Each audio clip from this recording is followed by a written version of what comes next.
নমস্কার, আমি গৌতম দাস। আজকের আমার আলোচনার বিষয় বিভিন্ন প্রকার লোন কীভাবে পাওয়া যেতে পারে।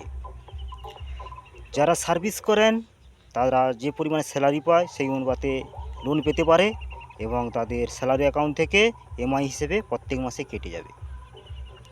এবার আসি মধ্যবিত্ত মানুষ যাদের জমি জায়গা আছে, তারা জল জায়গার উপরে ডিসমিল 4,000 টাকা লোন পেতে পারে।